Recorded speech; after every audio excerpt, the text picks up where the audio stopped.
Quer que eu já chareio a tela aqui ou espera um pouco? Acho Vamos que você apresenta antes, lá. Vitor. Vai, Grit, apresenta. Estamos hoje aqui mais um. Eu apresento. Tá. Deixa o Grit apresentar antes, depois vai o Deixa. Marcelo e a gente segue, tá bom? Muito bem, então. Então, eu sou o Marcelo Gritti, quiropraxista, colega de vocês aí, pessoal, né? E aí, hoje a gente vai ter uma fala do nosso, eu falo nosso porque é meu e do Rayan, eu acho que nesse time de quiropraxistas, nosso coach, o Vitor, tá? Ele vai falar sobre vários assuntos, só falar um pouco da minha história com ele, faz um ano já que eu estou fazendo coach com ele, e foi uma indicação do Ryan, né, do Ryan, não é nem para mim, para minha mãe. E aí ela começou a fazer coach com o Vitor, fez durante um período de tempo, e aí depois não continuou, e aí eu peguei e continuei, então, esse coach. E, de fato, veio me ajudando bastante, tudo é uma construção, né, mas veio me ajudando bastante em várias questões, principalmente pessoais, tá? E que muitas vezes a gente acaba ficando um pouco ou limitado, ou não conseguindo resolver, não conseguindo evoluir. Então, a gente está aí nessa evolução. Então, eu queria trazer esse fera aí para falar também para os quiros, né? E para as outras pessoas também de fora da quiropraxia, porque vai trazer vários aprendizados, conceitos, explicações de várias coisas importantes que muitas vezes a gente não se dá conta e que muitas vezes é mais simples do que a gente imagina e que a gente talvez complique. Então, acho que vou deixar o Vitor se apresentar e aí vamos ver onde vai, vamos tocar a ficha. Tá bem? Vitor, contigo aí. Legal, muito obrigado pelo convite, pessoal. Tudo bem? Tem bastante gente entrando. Eu sou o Vitor Esprega, eu trabalho como mentor de alta performance na Pandora Treinamentos.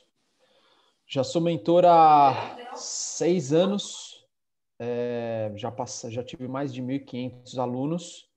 E o meu trabalho principalmente é ajudar as pessoas a alcançarem os resultados que elas querem, principalmente na vida profissional e na vida pessoal também, geralmente na parte de relacionamentos, quando é vida pessoal, mas alcançar resultados, melhorar as condições de vida, o dia a dia, tomada de decisão, é uma coisa que acaba pegando bastante, né? Ajudar a tomar decisões. E hoje eu até trouxe um material aqui que o Marcelo me convidou, e eu trouxe um material até um pouco diferente do que a gente apresenta na Pandora geralmente, que tem mais a ver com a nossa editora, porque a gente tem uma editora também de livros. Eu sou editor de 2 best-sellers mundiais, que é do Dr. David Hawkins, aqui no Brasil, e eu trouxe um material para a gente falar um pouco sobre os níveis de consciência, que é a base do trabalho que a Pandora desenvolve. Mas vamos dizer assim, isso às vezes a gente nem aplica muito nas nossas mentorias, a não ser para pessoas que sejam interessadas nesse assunto, porque são conceitos um pouco mais profundos. Obviamente que o Rayan e o Marcelo adoram. Tem uma coisa bastante científica também, né? Então, precisa ter interesse mesmo nisso para poder se aprofundar. Então, eu trouxe alguns conceitos aqui que são bem interessantes. E aí eu vou apresentar para vocês durante a nossa apresentação aqui. Quer falar mais alguma coisa, Marcelo? Eu já emendo aqui, já começo. Falando, não sei, falando nessas questões do que tu vai apresentar aí, que a gente vai conversar, a quiropraxia, né, ela é uma profissional da saúde que está muito ligada também a questões científicas também, né? E aí, daqui a pouco, muito essa questão da consciência que tu vai trazer, talvez muito tá ligado, não sei se posso falar isso, Vitor, mas um pouco mais subjetivo ou metafísico, alguma coisa relacionada a isso. Então, não sei como é que é essa questão, tu vai poder falar melhor, realmente, se isso realmente é científico. Então, dentro da quiropraxia também, né, tem áreas que são mais científicas e tem a quiropraxia em si também, não sei se posso dizer em si, mas boa parte também ela tem partes subjetivas, né? Então, eu acho que o pessoal que tiver, os colegas que tiverem aí dúvidas e quiserem comentar sobre o assunto, eu acho que é uma discussão bem válida sobre essas duas partes, bem o científico, como também as questões mais para o lado do metafísico e assim por diante, que talvez vai entrar nesse escopo desse assunto. Perfeito, perfeito. Tem coisas que, por mais que elas não sejam ainda científicas, elas vão se tornar, né? Então, eu estou fazendo uma pós-graduação de neurociência e eu sempre estudei muito Buda. E a hora que eu comecei a estudar neurociência, eu falo assim, meu Deus, 2.500 anos depois que foram comprovar o que o Buda já falava 2.500 anos atrás e ainda mais profundo do que a própria neurociência consegue alcançar hoje. Então, assim, a ciência é mais uma questão de tempo, né? Tem coisas que são comprovadas hoje porque a gente tem ferramentas para conseguir comprovar, mas não significa que começaram a existir a partir do momento onde foi comprovado. Isso sempre existiu. Ele só não era passível de comprovação ainda por limitação de ferramentas e de entendimento, tanto dos cientistas quanto da tecnologia. Então, eu vejo muitas coisas como... por mais que elas não sejam cientificamente ainda comprovadas, elas já são formas de ciência, né? Que a gente pode se basear. Ainda são teorias, mas são formas científicas que têm bastante potencial de comprovação futura. Então, esse trabalho que eu vou apresentar aqui, ele tem bastante base científica de ciências comprovadas, mas ele atualmente ainda não tem possibilidade de ser comprovado cientificamente, por mais que exista, né? Acho que vocês que são quiropraxistas vivem muito isso, né? Tem coisas que existem, funcionam, só que ainda não tem possibilidade de ser comprovado cientificamente, né? Então, acho que quiropraxistas, acupunturistas acabam passando por essa situação. Então, fiquem à vontade, tá, gente, de fazer perguntas. Marcelo, eu vou pedir, caso o pessoal mande pergunta no chat, se você puder representar as perguntas para a gente deixar elas audíveis, eu acho que fica legal. Mas se vocês quiserem também liberar os seus microfones e fazer a pergunta direto, fiquem à vontade, tá? Mesmo que eu esteja no meio da apresentação, não tem problema nenhum. Vitor. Oi, diga. Eu já vou começar aqui, Serena. Alta performance, né? Definição de alta performance, que a gente já pensa em super-heróis, os cientistas já estão pensando em inteligência inata, alta performance, super-herói. Então, mas o que define, não precisa ser um quiropraxista, você é um coach de qualquer profissão, você fala que é mais profissional, né? O que define alta profissional? Profissional geralmente é o gancho que a pessoa me procura, mas a gente acaba mexendo em todas as áreas da vida, viu, Serena? Tá, mas como você falaria, você está numa baixa performance, está numa alta performance, seus indicadores, o que você usa nos seus parâmetros de conhecimento? Você tem editora, já escreveu livro, então tem pilar que você usa? Sei lá, psicanálise, eneagrama, neurologia, enfim, dá uma geralzinha. Tem, claro. A gente usa bastante técnicas e ferramentas de coaching, de psicologia positiva, de neurociência. A gente se embasa também em bastante fonte científica, né, comprovada de fato, principalmente para questões onde a gente lida com fatores hormonais, como fala, não é neurônios, agora fugiu a palavra, mas neurotransmissores. Então, a gente às vezes faz estímulo mitocondrial para que a pessoa consiga ter mais energia. Então, a alta performance ela é interdisciplinar. A gente usa bastante teorias, ciências, filosofias orientais, ocidentais, espiritualidade, etc. Então, é um mix de ciências e filosofias, onde a gente busca fazer com que a pessoa que está passando pelo processo ela consiga se sentir no seu mais alto desempenho, né? E esse mais alto desempenho não necessariamente é fazendo mais coisas, né? Ele pode, por exemplo, fazer menos coisas e fazer com mais qualidade e até mais agilidade, porque o desempenho tá mais efetivo, né? Então, a gente também tem algumas ferramentas que a gente usa, como, por exemplo, ferramentas de assessment, que tem 98% de acerto, de assertividade, que ajudam a gente a entender o perfil comportamental da pessoa, como que ela geralmente age, quais são as preferências dela. E esse negocinho é bem legal. Você preenche um questionário de 2 páginas, dá 10 minutos, e aí a pessoa vira e fala assim: meu Deus, você me espionou a vida inteira com uma câmera, não é possível.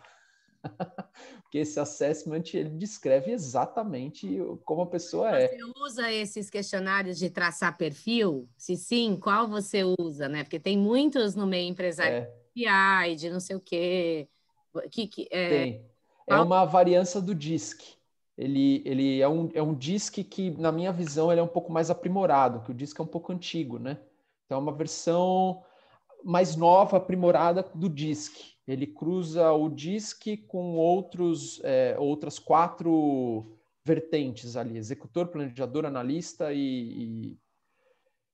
executor, planejador, analista e comunicador, né? E aí ele cruza com o perfil do DISC lá, que é o dominante, o influente, o estável, e assim vai.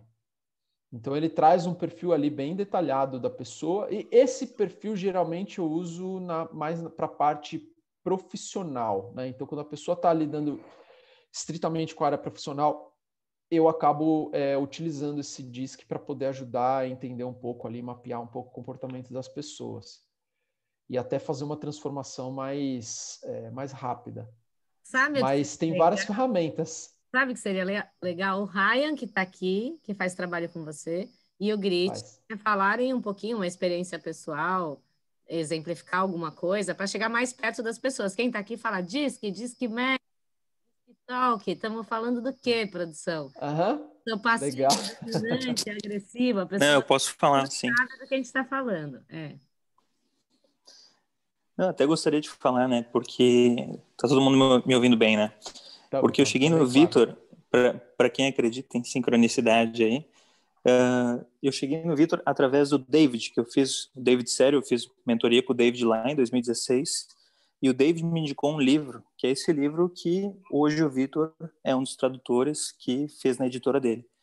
Chama Poder versus Força, de David Hawkins. Só que o problema é que quando eu caiu esse livro na minha mão, por indicação do David Sério, eu não tinha com quem conversar sobre esse livro, porque o livro era todo em inglês. E é um livro todo tratando sobre consciência, sobre níveis de consciência e como você, do teu nível, pode crescer o teu nível de consciência, no fim das contas, para ser uma pessoa mais feliz, né? Em todos os aspectos. Então, eu encontrei o blog do Vitor, que era uma das únicas pessoas em 2016 falando sobre David Hawkins no Brasil em português. E devido a isso a gente começou a trocar ideia, e lá pelas tantas eu comecei a fazer mentoria com ele, que se não me engano foi em janeiro de 2018. E de lá para cá, assim, né, nosso trabalho ele tem sido um trabalho que, além de objetivo, como o Vitor tem falado aí, que existe toda uma série de padrões objetivos, de indicadores objetivos para ver melhora, é um trabalho muito mais subjetivo. É um trabalho de você encontrar aquilo que você quer fazer na vida, aquilo que você se sente feliz. Para quem lê o essencialismo, né, para encontrar a tua essência e seguir a tua essência. E o Marcelo pode falar a mesma coisa que eu, que o Vitor, ele já nos tirou muito de muita enrascada, assim, enrascadas do dia a dia, né? Essas coisas que a gente tem que lidar no dia a dia. E fora isso, em ver os melhores caminhos para seguir crescendo. E isso, só por isso foi fantástico. E eu gostaria de dizer que assim, a palestra que ele tem para dar hoje, o assunto que ele tem para dar hoje, talvez é o assunto mais importante que vocês podem ouvir no dia de hoje ou na vida de vocês, porque é um assunto fantástico que vai ser aplicado em todas as áreas da vida de vocês. Então, eu vou deixar com o Vitor agora. Vou chamar o Rayan para me vender, cara. Ele tá me vendendo muito melhor do que eu. Puta merda. Perdão da palavra. Bom aluno. Né? Você viu? Olha só. Quer falar também, Marcelo? Eu e o Rayan, a gente já conversou também sobre as questões por cima, né? Cada um com o seu qual, do que mais o Vitor tem nos ajudado. E o Ryan é para um lado e eu sou totalmente diferente para o outro lado, né? Para mim são questões mais pessoais, para o Ryan são mais questões de trabalho, pelo que a gente já conversou. E, de fato, assim, ó, o Vitor tem me ajudado muito nessas questões, bem pessoais mesmo, questões de família, questões de comunicação familiar e assim por diante. Então, não vou entrar aqui em particular dizendo, né, o que de fato, mas a gente está numa evolução, assim. Então, eu acho que existem pilares, né, profissional, familiar, pessoal e assim, né. Então, tipo, se um não fica, não tá em harmonia, isso vai acabar afetando nos outros também. E eu acho que é para isso que a gente está aqui, né? Para essa evolução. Ninguém é perfeito, todo mundo vai ter situações onde que não vai estar bem ou que precisa trabalhar, precisa evoluir. E o Vitor tem me ajudado bastante realmente nessas questões para tentar evoluir, para tentar ser uma pessoa melhor, né? Para ser mais feliz, ser melhor. E me considero uma pessoa muito feliz, mas para ser de fato uma melhor tanto para mim como também para as pessoas que me rodeiam, que passam por mim, né? Então, Vitor, vai lá, bola contigo agora, tá? Bola para frente.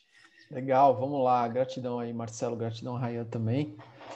Acho que eles explicaram bem legal aí. Uma coisa que é importante, tanto no material que eu vou trazer agora, como até no meu trabalho, é a consistência, né? A constância da evolução ali da consciência e do crescimento. Então, eu trouxe aqui um material para vocês. Vou compartilhar minha tela aqui. Estão conseguindo ver aí? Uhum. Então, acho que isso legal. é bem legal, Vitor, tu falar realmente dessas questões dos níveis de consciência, explicar um pouco sobre a cinesiologia, de onde veio, né, e assim por diante. Acho que o pessoal vai gostar bastante sobre isso. Até porque tem vários testes dentro da quiropraxia que a gente também usa testes parecidos, né? Então, a gente aprende a cinesiologia na quiropraxia, né? Eu mesmo uso diariamente. Isso aí. Legal. Ótimo. Vou pular aqui as apresentações, que eu já me apresentei, já apresentei a Pandora também. Eu vou falar principalmente hoje do trabalho do Dr. David Hawkins, inicialmente, pelo menos. Ele foi um psiquiatra, ele acabou chegando aqui no Brasil mesmo, próximo dessa data que o Ryan falou, 2015, 2016. Quase não tinha ninguém falando sobre ele. E ele é bem conhecido por um material que roda muito na internet que se chama Mapa da Consciência. Mas ele tem 50 anos de psiquiatria clínica, morreu já, né? Então ele tinha 50 anos de psiquiatria clínica, lançou 12 livros, publicou 12 livros em vida. 2 deles são best-sellers internacionais, que são os 2 que a gente traduziu aqui para o português. A gente traduziu mais um também que chama O Sucesso é para Você, que é mais para a área profissional. Teve 14 anos de ensino de espiritualidade ao redor do mundo. Ele passou pela Oprah, passou por várias universidades, Harvard, entre outras, palestrando por lá. Ele foi consultor de nações em situações de conflitos diplomáticos, né? Então, ele foi diplomata entre a quase guerra que aconteceu entre Coreia do Norte e Coreia do Sul, né? Foi um dos grandes influenciadores aí para que essa guerra não explodisse, né? Ela não acontecesse de fato. Tanto que lá na Coreia do Sul ele foi considerado como, foi honrado ali como, acima de tudo, professor do caminho da iluminação, que é Tairyeon Sun Kaktosa.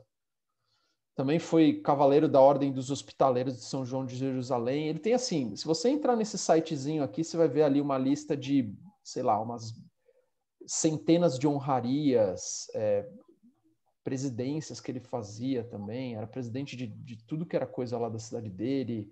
Ele teve uma das maiores clínicas psiquiátricas do mundo, lá em Nova York também. Atendia uma média de 2.000 pacientes por ano. Então, assim, é uma pessoa que tem uma reputação bem interessante. Ele escreveu também um livro que se chama Psiquiatria Ortomolecular, com o ganhador do Prêmio Nobel, Linus Pauling. Então, ele tem bastante referência aí. E só quis apresentar um pouco ele, porque ele não é muito conhecido aqui no Brasil, né? Ele faleceu em 2012. E o principal trabalho dele, que foi reconhecido mundialmente aí, né, como eu falei, não cientificamente, mas com várias bases científicas sendo utilizadas para mostrar, vamos dizer, como que funciona essa teoria dele, né? Mas partiu ali do Sir John Eccles, uma das primeiras pesquisas ali que ele fez foi do Sir John Eccles, que era um neurofisiologista e médico que ganhou o prêmio Nobel em 1963. E ele afirmava que o cérebro não é a origem da mente. Então isso é bem discutido ainda. Eu estou fazendo pós-graduação de neurociência e o meu professor, que é PhD de neurociência, não lembro se ele é doutorado ou pós-doutorado, mas ele dá aula para a formação de doutores, ele dá aula em doutorado também. Não é o que eu estou fazendo, mas ele dá aula para doutorado também. Se eu não me engano, ele é pós-doutorado. E ele falou que realmente é uma questão na neurociência que até agora não foi totalmente comprovada. Eles não conseguem saber como que a consciência funciona em intersecção com a mente. Né? É uma questão aberta ainda. Né? Da onde surge a mente, né? Qual que é a formação dela. E esse Sir John Eccles, ele falou que o cérebro, na verdade, ele atua como um conjunto de recepção de padrões de energia, como um rádio que capta as ondas da mente. Então, a mente, ela sintoniza com frequências de sua preferência. Então, vamos dizer assim, o cérebro ele funciona como um rádio que capta frequências que são o que a gente chama de mente, tá? São frequências energéticas. E essa mente individual, ela se sintoniza com campos de consciência, que são impessoais. Esses campos de consciência que são variados, é como se fossem antenas de rádio, emissoras de rádio, que transmitem uma programação, tá? Então, a mente essa conexão entre o cérebro, que é o rádio, e essas antenas de rádio, que são os campos de consciência. Esses campos de consciência, eles têm programações, eles emitem essas programações e a mente é responsável por traduzir essas programações para o nosso cérebro em formato de pensamentos. Então, o que são esses campos de consciência? Eles são campos de consciência impessoais amorfos, né? Aos quais eles têm programações de acordo com o que você se conecta. Então, por exemplo, você se conecta com uma programação de medo, você vai começar a receber pensamentos de medo. Né? Então, você sente ali um medo e você se conecta com isso, a sua mente vai começar a trazer pensamentos de medo, que são programações desses campos de consciência, que são campos de consciência de medo. Se eu me conecto com uma sensação agradável e eu me firmo ali, eu me conecto com, entre aspas, uma antena de rádio que traduz pensamentos e sensações de alegria para mim, e eu começo a pensar de forma alegre e sentir cada vez mais alegria, porque eu me conectei com aquele campo de consciência, como se eu estivesse passando por uma rádio e eu escolho qual rádio que eu vou me conectar para ouvir aquela programação. Só que não é tão consciente assim, né? Isso é mais inconsciente. Então, a gente geralmente não consegue compreender que a gente está se conectando com aquela estação específica. A gente simplesmente recebe a programação, mas é uma questão volitiva. A gente pode sim falar assim, opa, eu não quero receber essa programação. Eu escolho programação tal. E aí eu mudo meu campo de consciência a partir de uma decisão, de uma consciência, né? Eu fico consciente sobre aquela programação que eu estou recebendo e eu escolho a mudança, vamos dizer assim, da antena de rádio ao qual eu me conecto. Vitor, essa questão que tu fala, esse campo é totalmente externo, né, ao nosso cérebro. Ele é amorfo e alocal, então ele não está nem dentro nem fora, ele está em ambos, vamos dizer assim, ele é amorfo e alocal, tá? Então não tem dentro ou fora, na verdade, é amorfo e alocal. Então, na hora que eu me conecto com esse campo de consciência, isso afeta diretamente o meu cérebro, né? Como o meu cérebro vai receber aquela programação, que naturalmente vai traduzir isso em neurotransmissores e hormônios que vão afetar o meu corpo negativamente ou positivamente, dependendo da carga ali que ele transmite. E até é aí que entra um pouco da cinesiologia, porque a cinesiologia ela afirma que o nosso corpo ele consegue compreender aquilo que é falso do que é verdadeiro, aquilo que é negativo, que é anti-vida, daquilo que é positivo, que é pró-vida.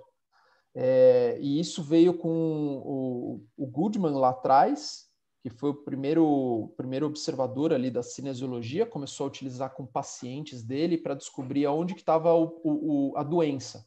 Então, na época, os exames eram muito precários, né? E aí ele ia fazendo um teste de resistência muscular, de sim e não, para saber aonde que estava a doença. Então, o paciente ia lá, ele pegava o braço do paciente e falava assim, tem doença no seu estômago, né? Ou ele falava o nome da doença especificamente. O problema está no estômago. E aí, se o braço ficasse fraco, é porque era falso, então não estava no estômago. O problema está, sei lá, no intestino. Se o braço ficasse fraco, é porque é falso, não estava no intestino. O problema está, sei lá, no pâncreas. Aí se ficasse forte, rígido, é porque era verdade. E ele ia lá e tratava o paciente com isso. Uhum. Depois disso, o Dr. John Diamond começou a verificar que isso não era só físico, mas também comportamental. Então, ele conseguia entender o que a pessoa estava sentindo ali. Tem até um livro que é bem legal, bem raro de se encontrar aqui no Brasil, que chama, estou até tentando ver aqui, ele chama O Seu Corpo Não Mente. Eu não estou com ele aqui, mas ele ensina como faz a cinesiologia e ele fala sobre fatores, por exemplo, que influenciam, né, a negatividade do corpo. Então, o corpo fica fraco porque justamente os hormônios que são liberados são hormônios que adoecem o nosso corpo. Então, o nosso corpo responde de imediato a uma pergunta, vamos dizer assim, né? Que na verdade é uma afirmação. Você afirma algo e o corpo responde como positivo ou negativo, através da liberação dos hormônios relativo àquela afirmação. E não importa, né, se a pessoa é forte, fraca, grande, pequena, vai ser sempre a mesma, desde que efetuado da forma correta. Não importa o nível de força física que ela tem. Isso às vezes acontece, eu já treinei atletas, né? Muitos atletas de CrossFit. E isso é muito normal. O atleta ele tem um desempenho extraordinário no treino, só que na hora que ele chega na competição, por ele ficar muito ansioso, inseguro e nervoso, o corpo dele falha, né? Não importa o quanto ele tenha de força, o músculo dele falha na hora de fazer o exercício porque ele está inseguro, né? Então, quantas vezes eu já tive que trabalhar principalmente a parte de mentalidade e psique do atleta para que ele continuasse forte, né, durante a competição. Porque não importa o quanto de músculo ele tem, a questão não é muscular, a questão é mental, né? A mente ordena o corpo influencia a mente, mas o que dá ordem ao corpo é a mente. Não sei vou puxar um pouco para a quiropraxia, tá? Não sei se a gente pode fazer essa relação ou não. Talvez o Ryan já conversou contigo sobre isso. A gente acredita o quê? Que internamente a nós existe uma inteligência, né? Que a gente chama de inteligência inata, e que ela realmente faz essa conexão com uma inteligência maior externa, que é essa inteligência universal. Então, não sei se dá para fazer essa relação do que tu falou da nossa mente com essa estação de rádio global, ou, né, externo ou interno, amorfo, que não é difícil de explicar. É difícil de explicar. Difícil de explicar porque tem uma palavra para isso que se chama inefável, que é indescritível e inominável, né? Então é muito complexo a gente conseguir explicar isso porque é subjetivo, é radicalmente subjetivo. E tem sim uma conexão, sim, essa inteligência inata com essa inteligência maior. O campo de consciência, ele é aquilo que pode ser dito como a inteligência do universo. Isso nos antigos Vedas, que Veda, na verdade, significa ciência em sânscrito, né? Esse livro tem mais de 7.500 anos. e ele explica sobre algo que chama Akasha, né? E o Akasha, para quem for estudar sobre o Akasha, nada mais é do que os campos de consciência. Então, o Dr. Hawkins deu um nome, vamos dizer assim, mais moderno para isso, né? Ao invés de chamar de Akasha, ele explicou que isso são os campos de consciência. Então, eu vou até falar aqui de uma parte, ó, não há nenhum evento possível em todo o universo que não seja detectável pela sensibilidade requintada do campo de consciência. Então, a consciência é capaz de discernir qualquer mudança de energia, incluindo pensamentos humanos, em um grau logarítmico de base 10, que eu já vou explicar daqui a pouco. O que significa isso? Tudo é registrado pelo campo de consciência. Então, tudo que existiu ou existe é registrado no campo de consciência. Tudo aquilo que não existe ou é antivida, né, ele é registrado no campo de consciência como falso, tá? Ou seja, ele não é pró-vida, ele não é verdadeiro, ele não é ordem, ele é caos, né? Então, tudo aquilo que não existe ou tem uma intenção negativa, vamos dizer assim, destrutiva, ele é registrado como falso dentro do campo de consciência. Então, a premissa do Dr. Hawkins, ele expandiu o trabalho do Dr. John Diamond da cinesiologia através do comportamento, ele expandiu para a compreensão da cinesiologia, para você fazer qualquer teste que você queira sobre qualquer assunto que já tenha sido registrado na consciência, né? Então, tudo aquilo que existiu ou existe é possível de ser verificado se é verdadeiro ou se é falso, tá?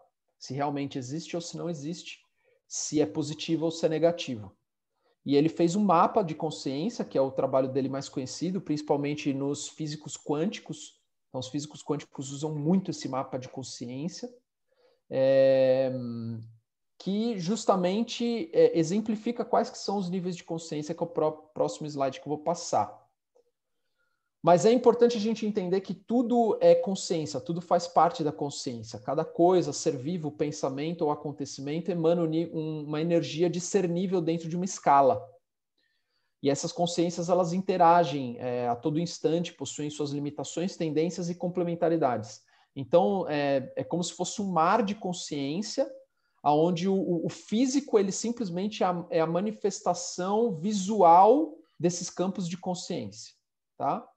Então, o físico é a manifestação visual desses campos de consciência que são amórficos. Então, e aí a gente pode entrar mais profundo, não sei se agora também, mas agora me veio aqui, né? Eu estou falando sobre isso, essas questões de realmente dentro da área da saúde, o quanto que o corpo acaba desenvolvendo, talvez, problemas físicos, dependendo, talvez, de como que está a consciência, como é que está o mental, como é que está o emocional daquela pessoa. Acho que depois tu pode falar um pouco também dessa ligação. Sim. Dá para falar sim.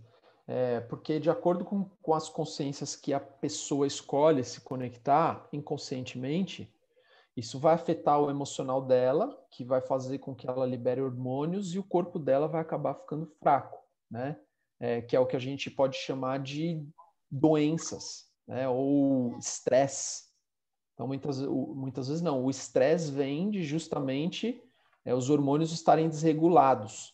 Então, eu estou com cortisol elevado, eu estou com noradrenalina elevada, adrenalina elevada a maior parte do tempo, serotonina, ocitocina, endorfina inibida, e eu estou consumindo prioritariamente dopamina, estou estimulando prioritariamente minha dopamina com consumos de estimulantes externos, então tipo açúcar, joguinhos, estímulo sensorial como celular.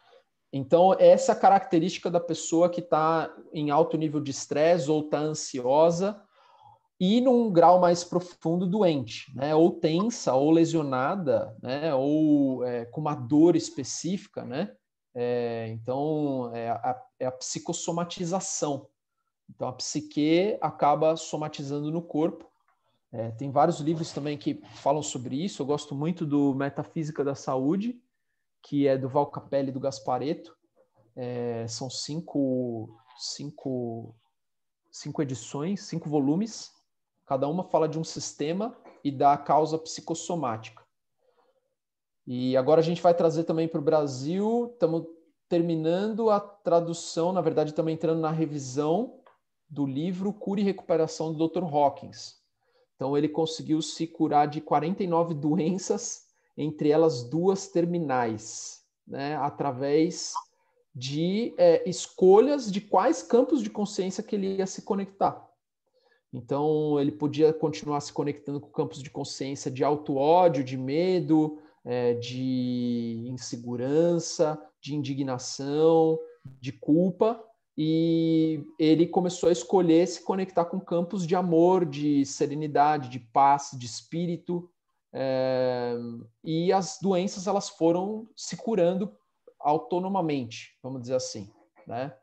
Claro que ele fez todos os procedimentos médicos necessários, mas muitas doenças dele eram crônicas, outras terminais, e ele conseguiu se curar de todas, né? E ele conta isso detalhadamente nesse livro. Então, tem toda uma conexão entre o corpo físico, a mente e a consciência. Consegui explicar a sua pergunta? Consegui responder, Marcelo? Acredito que sim. O pessoal também, se tiver dúvida, pode também ir perguntando, né? Isso, pessoal, manda perguntas aí. Por isso enquanto, que tem que sonhar alto, né, gente? Por isso que temos que sonhar alto. Exatamente. Aí, caminho à alta performance. Caminho à alta performance, caminho à alta performance. Gostei de você, Vitor, gostei. Obrigado, Cê. Agradeço. Legal. Agradeço. Justamente o trabalho da mentoria de alta performance é justamente fazer esses pontos de transcendência dos níveis de consciência negativos para os níveis de consciência positivo. A gente só não explica dessa forma porque ninguém vai entender, né? Mas o trabalho é esse. Por isso que o Marcelo e o Ryan falaram, cara, é uma construção constante, né? É uma coisa contínua, porque realmente a gente vai pegando vários pontos que estão ali conectados com campos de consciência negativos e que às vezes a gente não percebe ou a gente não está conseguindo sair deles, e a gente vai fazer um trabalho ali para poder mudar recontextualizar a situação e a pessoa conseguir sair daquele campo negativo e ir para um campo mais positivo de consciência, né? Esse é o trabalho que eu faço comigo diariamente e é o trabalho que eu me proponho a fazer com as pessoas que eu mentoro, né? Então, um resumo, existem infinitos campos de consciência, eles são compostos de percepções relativas da verdade e atuam por programações. Então, o medo tem uma percepção relativa da verdade e tem um monte de programação que são conhecidos como e se, será que, não quero, não consigo, né? Então, são várias programações inconscientes. A coragem tem outra percepção da realidade, que é, por exemplo, é possível, eu consigo, eu quero, dá para fazer, vou dar o meu melhor, né? O amor já tem outra percepção da realidade. Por mais que a gente ache que o amor é uma emoção humana, na verdade não. Ele é um princípio, né? Ele está muito além das emoções e inclusive além da razão, né? Então, na razão, por exemplo, um campo de consciência tradicional interessante, vou investigar, quero entender mais. Como que funciona isso, né? Então, ele já é não tão emocionalizado. No amor, por exemplo, eu posso até abrir mão da razão de uma forma consciente, então eu raciocino, mas a minha intenção não é querer descobrir o fato ou a verdade linear e lógica. Eu consigo compreender a lógica não linear por trás de tudo que existe, né? Então, a dinâmica não linear por trás de tudo que existe, mas que não deixa de ser uma lógica que eu gosto de chamar de lógica com L maiúsculo, que é do logos, que é uma lógica que nem sempre ela se encaixa dentro do conceito newtoniano de causa e efeito tradicional da ciência, mas muito mais para uma questão kármica do Buda, que é causa, condição e efeito, né? Então, a lógica não linear, ela é subjetiva porque ela entende que nada causa nada, na verdade. Tudo está se manifestando em sincronia, né? Então, a gente vê muito disso na física quântica. Então, estudar o David Bohm, estudar Heisenberg, vai conseguir compreender melhor a teoria do caos. Então, é bem comum ali na física quântica. É um princípio. Então, cada campo de consciência tem uma visão sobre a verdade, né? Uma percepção sobre a verdade, e ele acredita piamente que aquilo é a verdade, né? Então, quando a gente quer ter razão, a gente acredita de fato que a gente está vendo a verdade e que o outro não está enxergando a verdade. Mas, na verdade, a gente está vendo uma fotografia da verdade e o outro está vendo outra fotografia da verdade. Se eu tenho ali inteligência emocional suficiente, eu pego a fotografia do outro, olho e consigo ter uma compreensão ainda maior da verdade, né? Isso a gente pode chamar de amor. Então, eu sou amoroso com o outro, eu consigo compreender o que ele está querendo dizer, e a partir do que ele me fala, junto com aquilo que eu enxergo, eu tenho um campo de visão muito maior, né? Então, quando a gente fala de uma metáfora assim, a gente fala assim, nossa, é verdade, né? Como a gente acaba sendo burro no dia a dia. Mas é que a gente tem fatores inconscientes. E na hora que a gente está inconsciente, a gente não consegue enxergar as coisas de uma maneira tão simples como essa, né? A gente está preso ali naquele conceito, naquele rótulo, naquela condição que a gente se colocou como enxergando aquilo como verdade verdadeira, verdade absoluta, né? E a gente não consegue enxergar o óbvio. Então, é um trabalho de constante recontextualização. Bom, os campos de consciência, eles são independentes de seres vivos ou coisas, então eles são, tá? Eles não têm coligação, por mais que os seres vivos e coisas estejam conectados com o campo de consciência. Então, o livro tem um nível de consciência, que é o nível de consciência ao qual o autor inseriu no momento onde ele estava escrevendo aquela obra. Então, aquela obra tem uma calibragem, né? É uma linguagem dentro ali dos níveis de consciência. Ele calibra em um determinado nível de consciência, tá? A natureza, por exemplo, tem um nível de consciência. O dinheiro tem um nível de consciência. Tudo que existe tem um nível de consciência. Então, tudo que existe está atrelado aos campos de consciência de um objeto inanimado a um ser vivo complexo como o ser humano. O conjunto de níveis de consciência ao qual cada coisa ou ser está atrelada determina o seu nível de consciência geral e o seu destino potencial. Então, o quanto a gente enxerga da realidade vai determinar para onde a gente vai, né? Então, o que a gente chama de destino, na verdade, nada mais é do que a manifestação das nossas escolhas de quais campos de consciência que a gente está conectado. Então, o livre-arbítrio é condicionado ao nível de consciência. Uma pessoa no nível de consciência de medo tem muito menos opções do que uma pessoa no nível de consciência de razão, ou no nível de consciência de amor, né? Ou no nível de consciência de disposição, que é uma emoção positiva. Então, a hora que ela recebe um ataque, ela tem muito menos opções. Ela tem poucas opções ali. Geralmente, acessa o sistema binário cerebral, que é lutar ou fugir, né? Então, ela ataca, ela revida, ou ela se cala, ela se fecha, e ela engole o sapo, e isso vai somatizar no corpo dela. Então, ela não tem, às vezes, opções de diálogo na hora, onde a pessoa vem, faz algum ataque para ela, fala, opa, peraí, eu não te dei essa permissão. Vamos conversar sobre esse assunto, mas de uma maneira racional. Ela não tem essa opção. Essa opção não existe ali naquele quadro de consciência dela. O livre-arbítrio dela é limitado a reagir ou engolir o sapo, que é o fugir, né? Então, de acordo com o nível de consciência, a pessoa ela tem opções limitadas, as quais ela pode escolher. E isso é fisiológico, tá? Eu até trouxe alguns slides fisiológicos também para a gente poder compreender como funciona o cérebro em níveis negativos e em níveis positivos de consciência. Vitor, não sei se a gente pode ir falando, cortando, eu vou me lembrando de algumas coisas, de algumas aulas. Pode falar sim, vai me interrompendo aí. Então, tipo, todo esse assunto é um assunto bem complexo, né? Tem uma complexidade alta. E aí também vai ter toda a questão do ceticismo, Aham. até certo ponto, das pessoas, de fato, talvez entenderem ou não entenderem, acreditarem ou não acreditarem, né?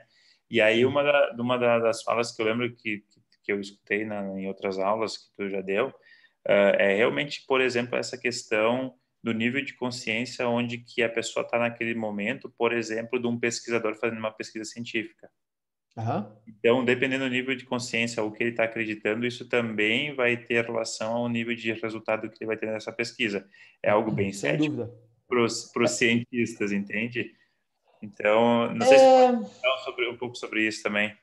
Eu é um pouco cético para os cientistas, mas os cientistas mais realistas, né, os cientistas mais talvez racionais, eles já conseguem enxergar isso, que a intenção do pesquisador influencia no resultado. Isso é tema de física quântica, inclusive, né? Completamente. Desculpa, eles sabem disso, eles sabem que esse sempre existe. Sim. A intenção do influenciador influencia no resultado, né? Então, o cientista sério, ele sabe disso, né? Não é muito trazido a público, porque isso pode gerar um estado de desconfiança extremo ao público, né? Então, será que então a ciência sempre é relativa? E sim, a ciência é relativa, como qualquer outra coisa. Ela só tem uma comprovação mais próxima da realidade linear, que a gente consegue enxergar, né? Então, ela sim, ela é mais válida do que uma opinião, né? Uma opinião que não tem nenhuma base de estudo, não tem nenhum aprofundamento. Mas, ainda assim, ela tem o seu nível de relatividade. Tanto que, putz, você vê, eu lembro das pesquisas de chocolate alguns anos atrás. Chocolate faz mal, não coma. De repente, chocolate faz bem, coma. Aí você fica, e aí? O ovo faz mal, o ovo faz bem. Antigamente tinha muito dessas pesquisas mais absolutistas, né? Hoje em dia já está um pouquinho mais leve, né? Pelo menos na ciência mais séria, está um pouquinho mais leve isso. Mas antigamente tinha, você ligava ali na mídia, você tinha, não coma ovo, o ovo faz mal, gera sei lá o quê. Agora eu não vou lembrar os efeitos que falavam. Aí, de repente, um ano depois saía, coma ovo, porque o ovo tal. Então, assim, é relativo, né? Depende do interesse, da intenção e do nível de consciência, inclusive, do pesquisador, né? Então, sim, ele vai influenciar no resultado. Ok, continue. Tá, legal. Então, eu trouxe aqui um mapa de consciência. A pessoa que vai estar ouvindo depois no podcast não vai conseguir enxergar ele, mas eu vou tentar ser o mais descritivo possível. Então, a gente tem níveis de consciência, os quais o Dr. Hawkins ele categorizou de 0 a 1000, onde o nível de poder de cada consciência ele é como se fosse num grau logarítmico de base 10. O que significa isso? O nível 1 de consciência não é 1, nem o nível 2 é 2, tá? O nível 1 de consciência é 10 elevado a 1, que no caso dá 10, tá? O nível 2 de consciência é 10 elevado a 2, que no caso dá 100. O nível 3 de consciência é 10 elevado a 3, que no caso dá 1000, tá? E aí você vai de 1 a 1000 de consciência. Então, 1000 de consciência seria 10 elevado a 1000, né? Que dá 1 sequenciado de 1000 zeros, tá?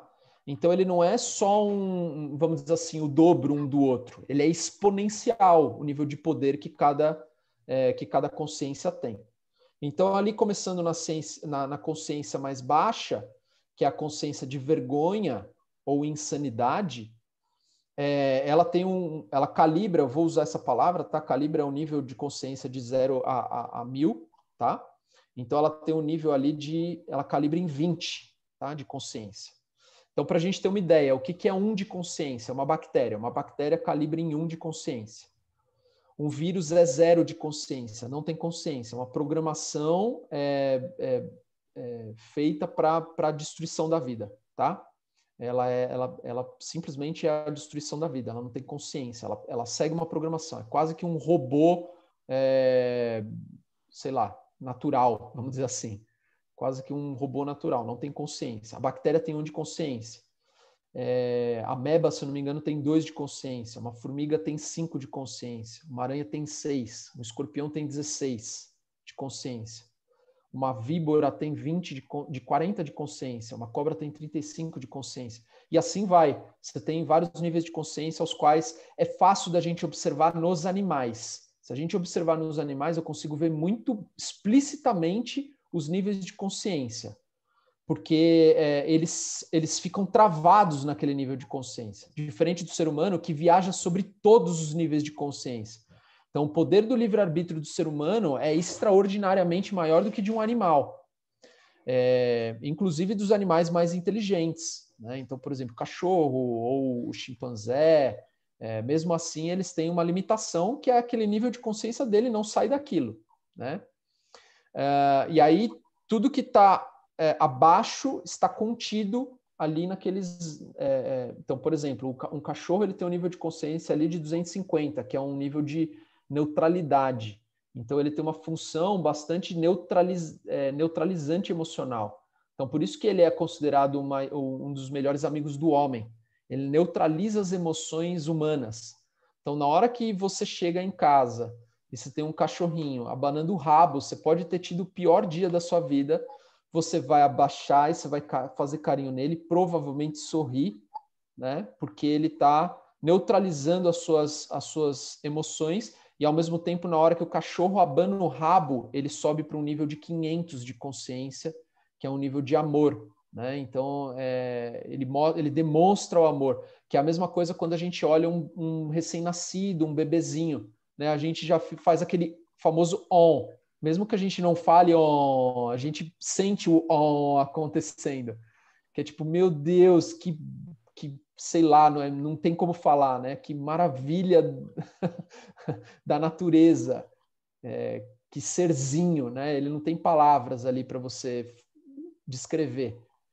Então ele vem junto com essa sensação, né? Vamos dizer assim, que é esse nível de consciência 500, que é esse nível de consciência de amor. A gente se conecta com o campo de amor quando a gente vê um bebê, quando um cachorro abana o rabo, quando um gato ronrona, quando um pássaro canta.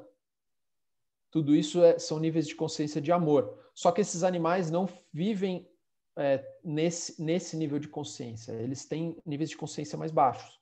Então, o cachorro tem um nível de consciência de 250, em média, o gato 245, é um nível de consciência de coragem. E tudo que está abaixo do nível de 200 de consciência é aquilo que é considerado como falso ou negativo, tá? Então, que ele se conecta com uma falsidade de sobrevivência ou é negativo, ele não é pró-vida, tá? Então, a natureza, por exemplo, tem um nível de... A grama, as árvores, a vegetação, né, a flora, ela calibra ali em 200, 205. Algumas pedras preciosas em 210, que é um campo de neutralização do negativo. Já alguns animais que são baseados em programações de sobrevivência, como principalmente os animais selvagens, eles calibram abaixo de 200. Então, lobo, urso, cobra, baleia, golfinho, inclusive. Muita gente fala assim, mas golfinho, eles são tão fofinhos. Eles são simpáticos com os seres humanos, mas a gente tem que lembrar que eles são infanticidas, né? Eles matam os próprios filhos por diversão, muitas vezes. Então, assim, não é um campo de consciência pró-vida. Ele é um campo de consciência, muitas vezes, destrutivo, né? Ele não entende ali níveis elevados de consciência. Mas aí, então, talvez quando eles têm... a mesma coisa, tipo, golfinho, quando eles são ensinados, eles interagem com os seres humanos, assim como também, por exemplo, leões, tigres interagem, não eleva o nível de consciência também do próprio animal naquele momento? Sempre que o animal tem contato com o ser humano, ele se beneficia, seja através de alimentar o ser humano, ou seja através de ser criado pelo ser humano, ou seja, através de ser domesticado pelo ser humano, como, por exemplo, um cavalo de montaria. Então, sempre que ele tem contato com o ser humano, principalmente o ser humano que é benéfico à vida, ele se beneficia muito, vamos dizer assim. Ele eleva ali o nível de consciência dele num grau ao qual ele não conseguiria se ele estivesse na selva. E isso eu digo, por exemplo, um cachorro de rua, calibre em 245, um cachorro de casa, calibre em 250. Então, 5 pontos de consciência para o animal é extraordinário de consciência. Porque a gente tem que lembrar que são os 5 pontos logarítmicos de consciência, né? Então, é extraordinário, é um nível de alegria supremo, assim, para o animal. Ô, Vitor, uma pergunta. Diga. Pode falar. Vem essa, né? Da gente elevar o nível de consciência, da gente andar nesses números, mas como está perfeito, mesmo o golfinho sendo meio Howley nesse sentido, porque ele é limitado naquele nível de consciência, ele vai lá e mata os filhos, ele está ao mesmo tempo integrado no todo. Então, talvez o papel ali, porque se vai todo mundo subir para o roxinho ali do nível de consciência... Não tem porque o mundo existir. Relevante... Como é que fala? Relativamente? Mais ou menos.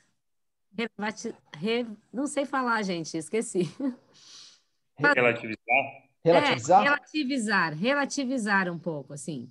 Porque se pensa numa tabela, a pessoa fica, não, eu sou aqui, meu objetivo é chegar ali, é alta performance, né? Como as pessoas trazem isso. Mas daí não é porque o golfinho está ali embaixo que nós vamos exterminar os golfinhos. Não, pelo amor de Deus, não matem os golfinhos. Por favor. Deixa eles viverem. Pode acontecer. Porque se a gente vai baixar o nível da nossa consciência. Então vai baixar o nível da nossa consciência. Aí a gente vai ser pior que o golfinho. Ame os golfinhos. Ame todos os animais. Ame tudo aquilo que vive. E aí você vai ancorar um nível de consciência de amor. Então... Eu concordo. Eu só faço uns quebra-gelos assim pra gente... sim. Não mate os golfinhos, bem lembrado. Aí, né? Você fica vendo os números, 250 de consciência. Mas aí, professor, eu sou o quê? Eu tô no -2 de consciência, tô no 4. A ideia é subir nessa tabela ou não, né? A ideia, nascer humano, Jung explicava isso como nascer humano, você nasce com um impulso maior do que o da vida e da morte, tá? O animal, ele geralmente tem um impulso de vida e um impulso de morte. E a nossa mente inconsciente também tem esses dois impulsos. Mas o ser humano, ele tem um impulso ainda mais poderoso do que o impulso de vida e morte, que é Eros e Thanatos, que o Freud explicava, que é o impulso de evolução. Então, assim, esse impulso é o impulso mais poderoso humano, o impulso de evolução. Tanto que a famosa culpa nada mais é do que você não estar evoluindo, não estar tomando as decisões corretas. Você está sentindo... Sabe aquela culpinha que a gente sente em estar fazendo, vamos dizer assim, puxa, hoje eu não fiz tal coisa, aquela culpa da procrastinação, aquela culpa de você não ter tomado uma decisão, de você não ter aproveitado uma oportunidade, de você ter comido demais. Essa culpinha justamente é o seu lembrete. Lembre de evoluir. É tipo isso. Eu posso usar, então, a culpa, que ela calibra aqui, a culpa calibre 30. É extremamente nocivo. Só que ela é um lembrete. Eu não posso querer me livrar da culpa. Porque se eu me livro da culpa, eu não vou saber o que é certo e errado. As pessoas que não sentem culpa, elas geralmente são maníacas, né? Psicopatas. Oi? Psicopatas. São psicopatas, exatamente. Tem patologias, né? E às vezes ela não tem a área cerebral a área do cérebro que projeta a culpa, né? Então, assim, a culpa, por mais que ela seja negativa, porque ela calibra abaixo de 200, ela não é para ser julgada, né, como ruim. Então, ela simplesmente é um nível de consciência baixo, ao qual ela vindo me avisar e surgindo dentro de mim, porque ela é autônoma, eu não tenho poder de não sentir culpa. Aí ela vem, sem avisar, sem pedir, ela surge. Né? Por quê? Porque é um campo de consciência. Ele simplesmente se manifesta. Na hora que esse campo de consciência se manifesta, eu posso querer lutar com ele, reagir contra ele, querer me livrar dele, e ele só se fortalece, né? Porque se ele é negativo, negativo com negativo dá mais negativo ainda. Ou eu posso simplesmente agradecer aquele aviso e falar assim, puxa, obrigado por você me lembrar que eu não estou tomando as decisões corretas para a minha vida. E aí eu vou e ancoro coragem, que é um campo de consciência de 200, e eu posso falar assim, eu decido mudar isso na minha vida a partir de hoje. Tá? Então, o negativo serve o positivo. Tá? Ele não tem que ser exterminado, e nem lutado, e nem julgado. Pelo contrário, é apenas para a gente saber, para a gente agradecer o negativo e escolher o positivo. Essa é, vamos dizer assim, a ordem dos níveis de consciência. Na hora que eu agradeço o negativo e escolho o positivo, meu nível de consciência já eleva num grau extraordinário. Simplesmente por eu reconhecer e agradecer o negativo e por escolher o positivo. Tá? Então, isso acontece em cada microassunto da nossa vida. Né? Eu posso me sentir culpado porque eu não lavei a louça. Então, eu estava lá calibrando ali em aceitação, estava lá no nível de aceitação, acabei de, sei lá, perdoar a minha esposa, perdoar o meu pai por alguma coisa, vou lá para o nível de aceitação, 350 de consciência, que equivale a 71% de felicidade, e aí, de repente, eu lembro que eu não lavei a louça, eu me sinto culpado e minha consciência às vezes cai ali para 4% de felicidade. Nossa, eu não acredito que eu não lavei a louça, deixei minha esposa na mão, meu Deus, ela me pediu tanto, não acredito nisso. E eu posso ir lá pedir perdão para ela e eu volto para o nível de 350 de aceitação, simplesmente porque eu me perdoei e eu pedi perdão para ela. Só que eu tenho que me perdoar também para eu voltar para esse nível de consciência, senão eu fico parcialmente preso lá. Por mais que ela me perdoe, se eu não me perdoo, não funciona nada o perdão dela. Isso vai fazer bem para ela, não para mim. Então, para eu ser perdoado, eu preciso me perdoar. E para eu perdoar o outro, eu também preciso me perdoar, sempre. Então, é um conjunto. Então, eu tenho ali os níveis abaixo de 200, eu vou descrever aqui, principalmente para quem vai estar ouvindo em áudio depois. Você tem a vergonha e a insanidade, que são níveis de consciência de 20, calibre em 20, e representam 1% de felicidade apenas, ou seja, 99% de sofrimento. Culpa e vingança, calibre em 30, 4% de felicidade. Apatia e ódio, calibre em 50, 5% de felicidade apenas. Tristeza e aflição, calibre em 75, 9% de felicidade. Medo e insegurança, calibre em 100, 10% de felicidade. Então, toda vez que eu estou com a mente duvidosa, pensando e se, será que, com medo, com insegurança, com ansiedade, eu estou ancorando um campo que só me entrega 10% de felicidade e 90% de sofrimento, tá? Quando eu estou muito desejoso, e muitas vezes eu chamo esse nível de expectativa. Quando eu crio expectativas, eu estou ali ansioso para aquela expectativa acontecer, eu estou calibrando um nível de consciência de 125. Por quê que isso acontece? Porque na hora que eu crio uma expectativa, eu estou condicionando a minha felicidade a um fato acontecer. E eu não tenho controle sobre a realidade. A realidade se manifesta de acordo com a sincronia de 7 bilhões de pessoas, a intenção de 7 bilhões de pessoas, mais todos os animais, mais a natureza, mais os seres não físicos, vamos dizer assim, né? Então, assim, é uma sincronicidade de várias intenções. Então, existe sim chances daquilo não acontecer e eu não posso condicionar a minha felicidade a um fato, a um possível, né? A um possível acontecimento. Então, expectativa é igual à frustração. A Serena falou bem aqui, expectativa é igual à frustração. São os dois lados da mesma moeda. Então, ali eu tenho 125. É engraçado porque tanto o medo quanto a expectativa, então, tanto o medo e a insegurança, quanto a cobiça, o desejo, a expectativa, só geram 10% de felicidade. Tá? Raiva e indignação, então isso é interessante. Às vezes, quando a expectativa não é suprida e atendida e a pessoa fica com raiva, o nível de consciência dela aumenta. Isso é bem interessante. Vai para 12% de felicidade. Por quê? Porque ele se sente um pouquinho mais no controle da situação, porque ele está manifestando a raiva dele. Então, muitas vezes, a gente vê, por exemplo, às vezes eu vejo alguns psicólogos trabalhando, e às vezes até em cursos de programação neurolinguística, onde o ser que está ali apático, ele é estimulado a sentir raiva. E aí você fala, nossa, que terrível, a pessoa está lá na boa e de repente vem alguém ficar ali gritando com ela para ela sentir raiva, sim, para ela tirar tudo de dentro e depois ela poder escolher a coragem. Isso facilita o processo, né? O nível de orgulho... Já fez? Já fez treinamento de desenvolvimento de liderança, que é bem isso aí mesmo, né? Passa por vários níveis para realmente botar para fora, né?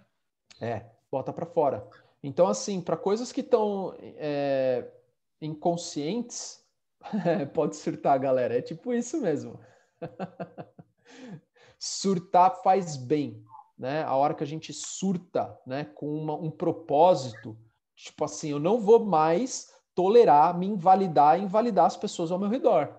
Na hora que eu tenho esse tipo de energia canalizada, esse surto controlado, vamos dizer assim, eu posso escolher a coragem, né? Então, isso pode ser muito positivo, de eu ir lá e escolher o campo de consciência da coragem. Mas antes de chegar no campo de consciência da coragem, eu tenho que passar por uma barreira, que é uma das barreiras que são as mais complexas, que é o orgulho e a arrogância. O que acontece? Esse nível de consciência é o nível de consciência mais próximo do positivo, ele é chamado de falso positivo.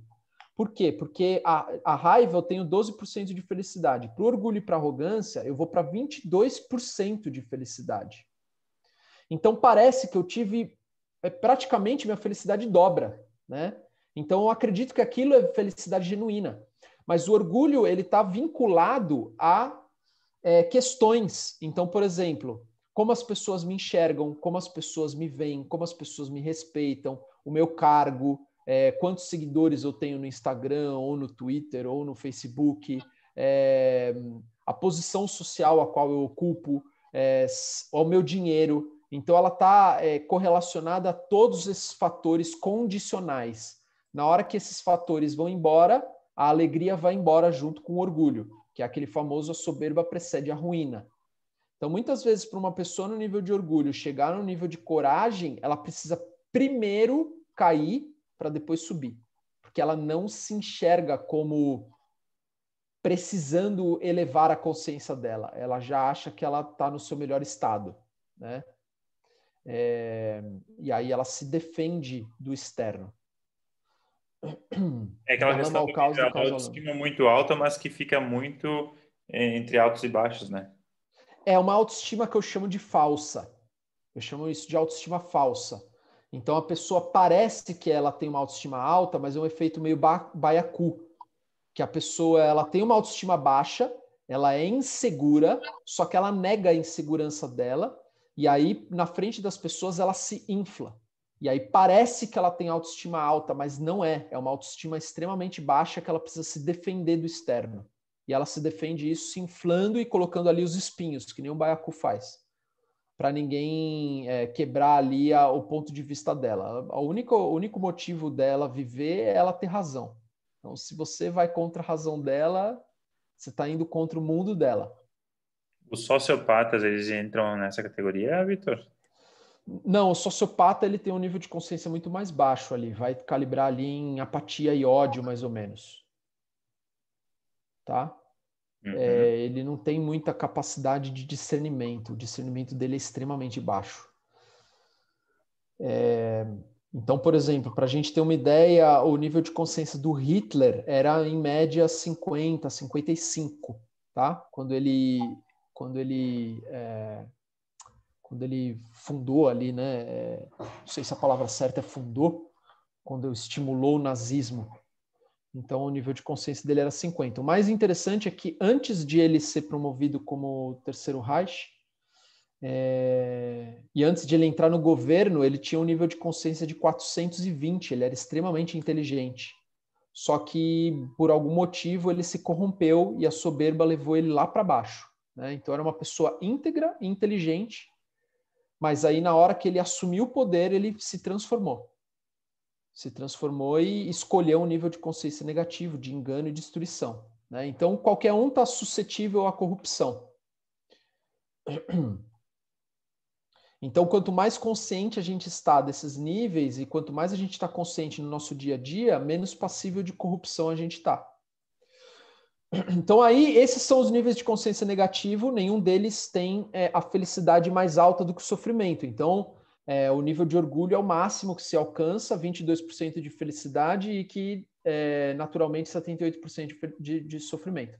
O mais interessante é que 77 a 78% da população atual calibra abaixo de 200, né? E a gente fala, meu Deus, então o mundo vai explodir.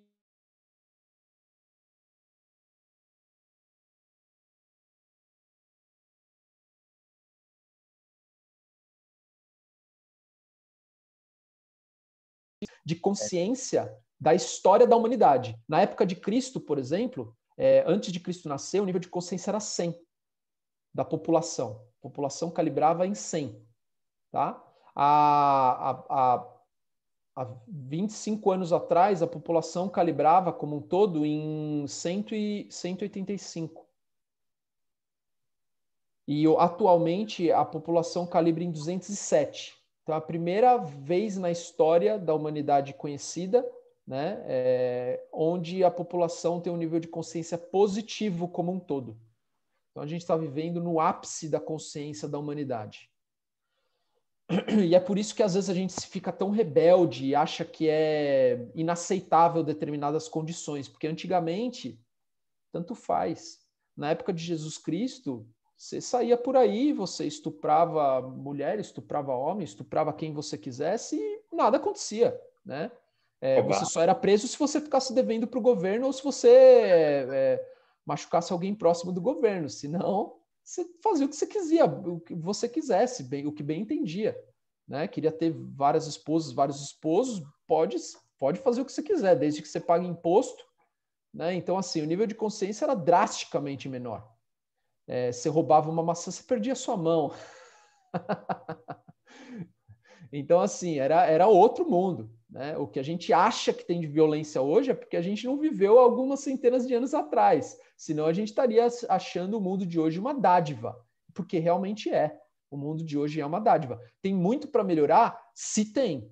Não tenho dúvidas disso, né? E o nosso movimento, a nossa consciência aumentando, como o Gandhi falava, seja a mudança que você quer ver no mundo, então a nossa consciência aumentando, naturalmente, a consciência do mundo eleva. Então, a consciência é como se fosse um mar, onde quando a maré eleva, todos os barquinhos elevam junto, tá? Então, na hora que eu elevo minha consciência, naturalmente, todas as pessoas elevam a consciência delas. É um efeito interligado, vai puxando. Aí, os níveis positivos de consciência, eles começam com as emoções positivas, então, que a gente chama de coragem, 200 de consciência, que já vai para 55% de felicidade. Então, mais do que dobra, e aí sim eu tenho mais felicidade do que sofrimento, dentro daquele campo de consciência. Depois disso, eu tenho a neutralidade, que calibra em 250, 60% de felicidade. Depois disso, um nível de consciência de disposição, onde apenas fazer bem não é suficiente, mas a pessoa tem que dar o seu melhor. Aqui, por exemplo, a maior parte dos empresários famosos tem esse nível de consciência aqui de 310, tá? Então, não necessariamente mais é melhor. Então, o empresário famoso, ele às vezes vai ter muito mais dinheiro do que um cientista que calibra em 450. Mas o papel dele é gerar construtividade para a nação. É o papel do empresário ali que calibra nesse nível. O grande atleta, ou estrela do atleta, vai calibrar nesse nível aqui também, de 310 a 350, que é um nível de extrema dedicação, né? A pessoa é quase uma máquina da dedicação.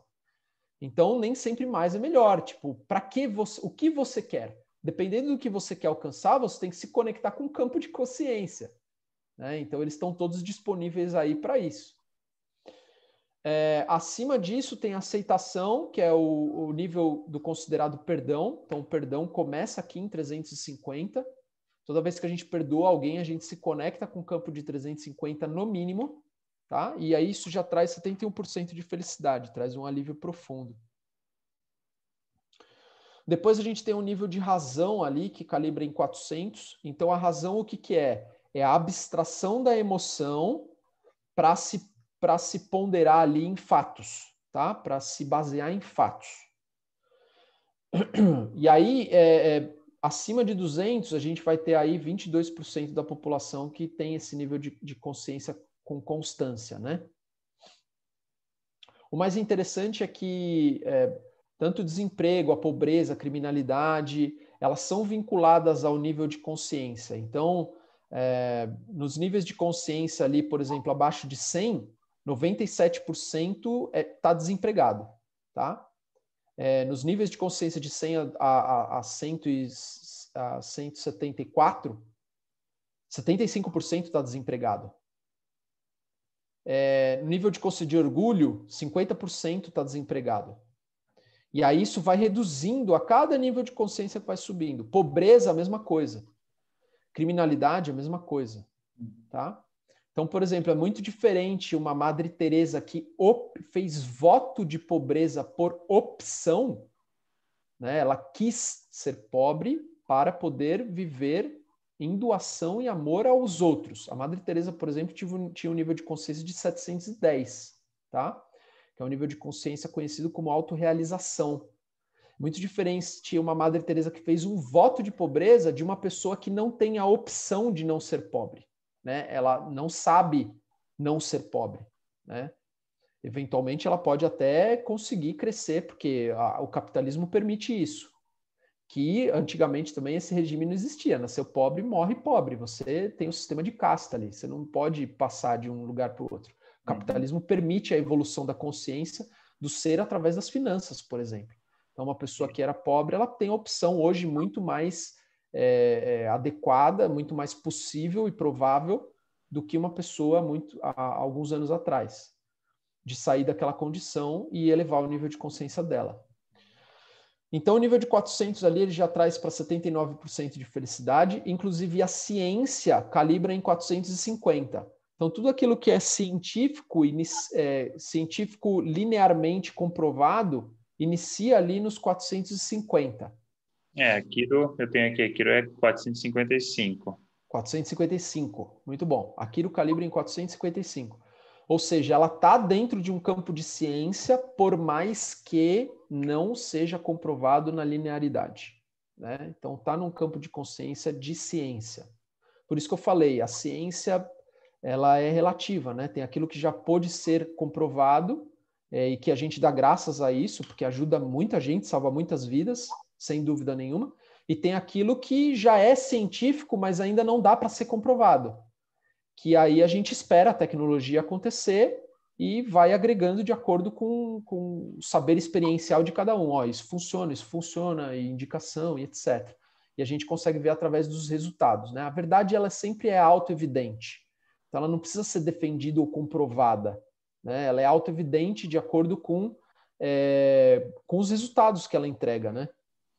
Então, a ciência ela só ajuda a proliferar aquilo que é benéfico. Ela ajuda a massificar a ciência linear tradicional, né? Ela ajuda a massificar aquilo que é benéfico. Uhum.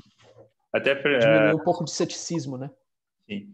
Até pessoal pedir até pro Vitor calibrar o David Daniel Palmer e o BJ, e aí o Didi Palmer calibra em 450 e o BJ em 430, um pouco abaixo até. Por mais que tenha sido o pai da quiropraxia, o que desenvolveu bastante a quiropraxia, mas o pai dele era calibrar um pouco mais.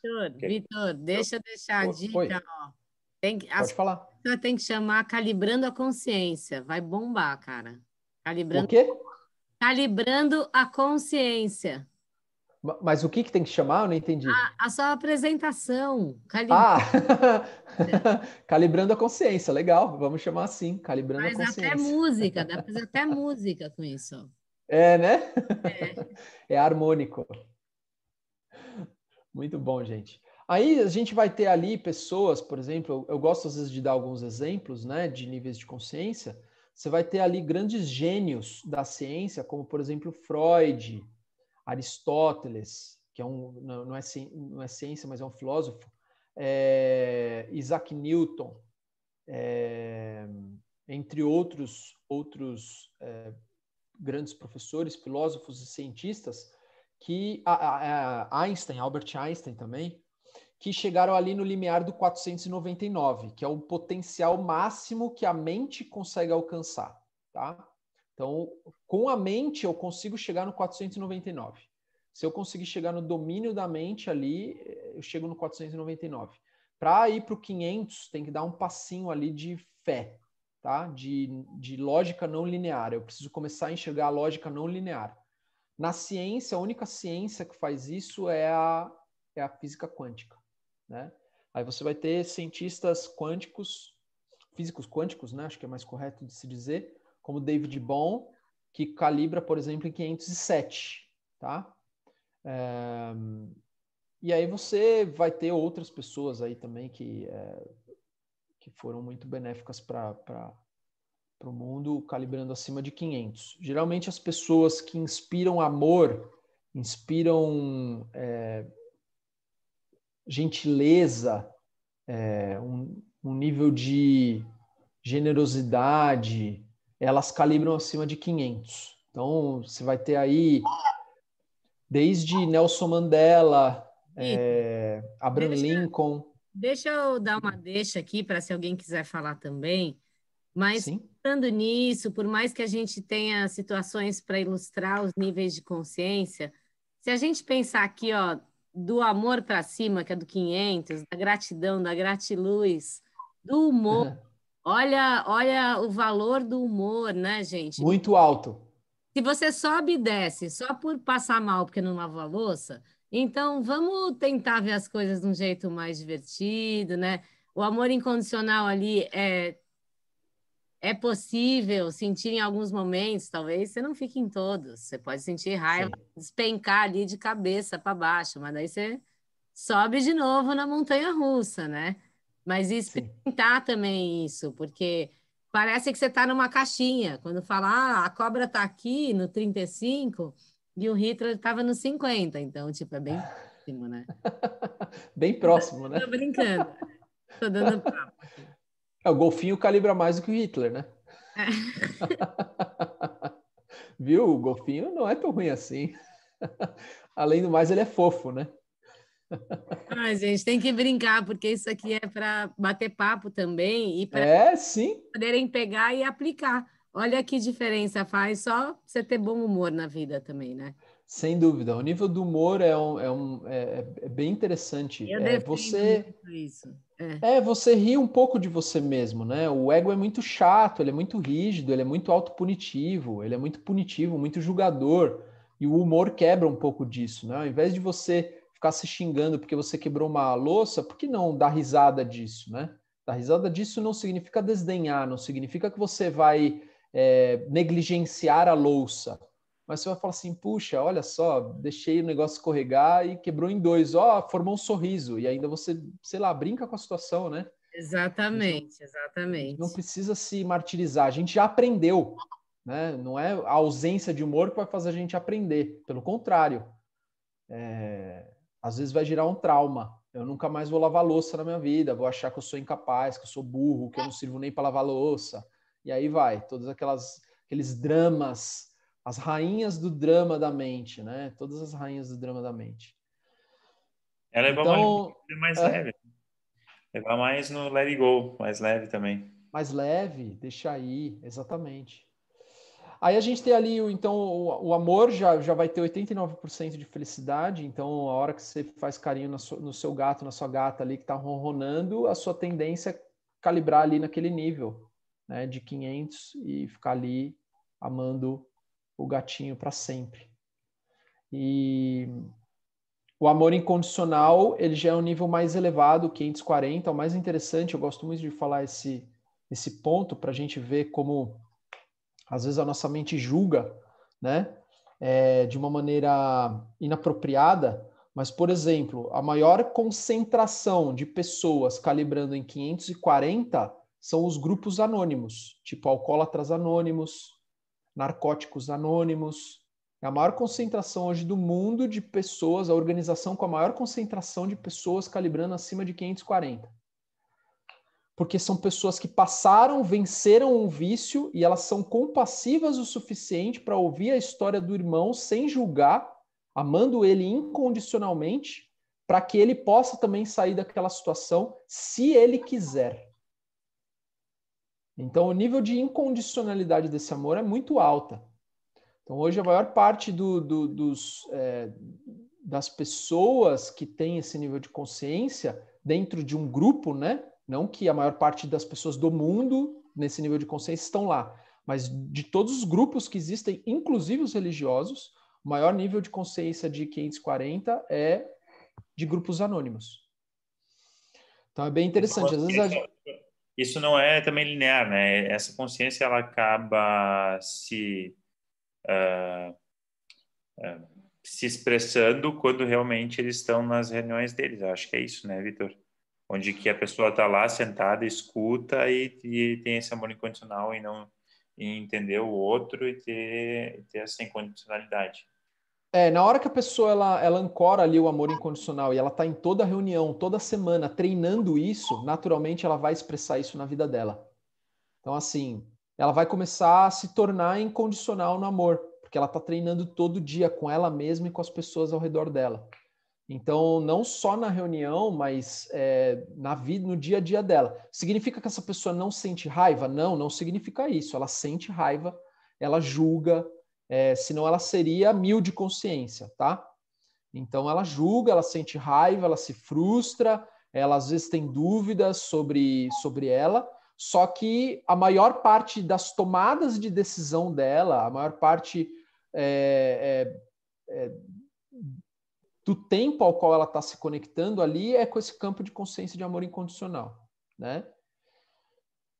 E aí a gente tem ali o nível de consciência das santidades, que, por exemplo, Dalai Lama, o Papa, tem esses níveis de consciência. Os papas, historicamente, a maior parte deles tem esse nível de consciência. Dalai Lama calibra ali em 575. E aí depois a gente tem os níveis elevados, que são considerados níveis de iluminação de consciência, né? Nas religiões, principalmente orientais. Jesus Cristo falava muito do nível de salvação, que é o 540. Então, Jesus Cristo convidava a gente para chegar no 540. Então, é meio que a filosofia dele chega nos 240 que eu te garanto com Deus. O Buda, já os professores orientais, eles exigiam que você... Exigiam assim, né? Eles indicavam que você chegasse, no mínimo, nos 600. Então, é tipo como se Jesus Cristo fosse um professor assim que ele era um pouquinho mais tolerante, ele deu um alívio para a gente. O Buda já era mais exigente, sabe aquele professor exigente? Os dois são ótimos professores. Um é mais exigente, um é um pouquinho mais tolerante, né? Ele entende um pouquinho mais da dificuldade do aluno, o outro ele fala, não, vai lá que você consegue, né? Então, são duas formas diferentes de ensino de consciência, nenhuma é melhor do que a outra, simplesmente elas são complementares e cada uma teve um impacto no mundo de acordo com as condições que estava inserido. Então, a gente tem ali o nível de consciência de paz, aí depois tem o de autorrealização, que a gente vai encontrar a Madre Teresa de Calcutá, Mahatma Gandhi, então nesses níveis de consciência. Depois o nível de consciência de vazio, é muito difícil de explicar esse nível de consciência, nem vou me atrever a explicar ele aqui agora, mas ele é um nível de consciência de muitos professores espirituais cristãos são conhecidos aqui nesse nível, como Abraão, Moisés, os discípulos de Jesus Cristo tinham todos esses níveis de consciência aqui, de 850 até 980, mais ou menos. E a gente vai ter o nível de consciência 1000, que é a ausência total de ego humano. Então, não tem mais nenhuma afetação pelo ego humano, né? O ego humano existe enquanto existe corpo físico, mas ele não é influenciado mais por esse ego humano, né? Ele vê os campos de consciência se manifestando, mas ele não sofre mais influência desses campos de consciência. Ele está livre, é a libertação total, por isso que chama totalidade. Esses campos de consciência aqui são raríssimos de serem alcançados, principalmente o 1000. O 1000 a gente tem registro de pouquíssimas pessoas na história, então conhecidas, que é Jesus Cristo, Buda, Krishna, Zoroastro, que é bem pouco conhecido do zoroastrismo. Então, assim, é bem raro ter um ser no nível de consciência de 1000 ali, aparece às vezes cada 500, 1000, 2000 anos. E o papel deles é justamente ajudar a gente a elevar o nosso nível de consciência. Então, eles vivem apenas para isso, né? Nada mais. Cada um com a sua metodologia. Quer falar, Marcelo? Não, só complementar para a humanidade em si, né? Levar o nível de consciência de toda a humanidade. Da humanidade em si, E, então, e aí entra a questão entra a questão de autodesafios para conseguir elevar esses níveis de consciência para a gente se tornar pessoas mais felizes, não é isso? Exatamente. A metodologia da Pandora, ela vai buscar o quê? Vai buscar fazer com que a gente se desafie no nosso dia a dia, para que a gente saia de níveis que estão ali, às vezes, em apatia, que a gente está procrastinando, ou que a gente está com medo, ou às vezes que a gente está até desejoso demais, a gente criou um vício. Então, a gente pode se desafiar a cortar um vício, né? E na hora que eu me desafio, eu já ancoro um nível de consciência de coragem, desde que eu cumpra, né, aquele desafio. Eu já ancoro o nível de consciência de coragem automaticamente naquele ponto específico, né? Então não significa que a minha consciência vai para o nível de coragem como uma totalidade. Naquele ponto, naquele assunto, ela pode sair de uma apatia e ir para uma coragem, né? Então eu não estou fazendo exercício físico, estou sedentário há meses ou há anos até. E aí eu vou lá e pego um alto desafio de começar 5 minutos de exercício físico por dia. Eu saio da apatia e eu invoco ali a coragem. No início é muito difícil, eu vou ter vontade de desistir, eu vou ter vontade, vou ficar com raiva às vezes, vou ter preguiça, né? Às vezes posso até me sentir um pouco aflito, frustrado inicialmente, mas conforme eu vou persistindo naquele desafio, naturalmente eu começo a ampliar a minha consciência naquele assunto, que, por exemplo, vamos chamar de exercícios físicos, para aquele tipo específico de exercício físico que a pessoa está fazendo. Então, tem nível de consciência para todos os exercícios físicos ali, né? Então, posso ter um nível de consciência alto para fazer crossfit, mas um nível de consciência baixíssimo do meu corpo para fazer balé, por exemplo. Né? Então, e não que eu precise necessariamente fazer todos os exercícios físicos para elevar minha consciência. Não precisa. Eu posso ver qual que está mais próximo da minha realidade, da minha condição, e eu vou começar com aquele exercício físico, né? Para cuidar da minha saúde. E óbvio também, posso estudar ciência e ver quais são os tipos de exercício físico mais recomendados para ganho de saúde. Né? Então hoje, por exemplo, a ciência ela já afirma que os principais exercícios físicos para fortalecimento de tecidos cardiovasculares, por exemplo, eles vêm dos exercícios anaeróbicos. Então, geralmente é HIIT, calistenia, crossfit, musculação até a falha muscular. Outra coisa também que gera essa condição, por exemplo, é o jejum, né? Que está sendo muito estudado cada vez mais e comprovado cientificamente cada vez mais. Gosto muito de um livro que chama Complete Guide to Fasting, que é o guia completo do jejum, só tem em inglês por enquanto, que é do Dr. Jason Fung. Ele trata vários pacientes em obesidade mórbida que não podem ser operados a chegarem em estados que nenhuma cirurgia bariátrica chega com um jejum contínuo, prolongado, né? Com um tratamento de vitamina apenas. E a pessoa fica, às vezes, em jejum. O recordista mundial de jejum é de 355 dias diretos, sem ingerir nada. 355 dias. Apenas nem água? Um multivitamínico e água. Não, multivitamínico, água, e tem outras coisas também que são permitidas no jejum, que são os termogênicos. Então, canela, chá, isso é permitido no jejum, não quebra os efeitos de jejum.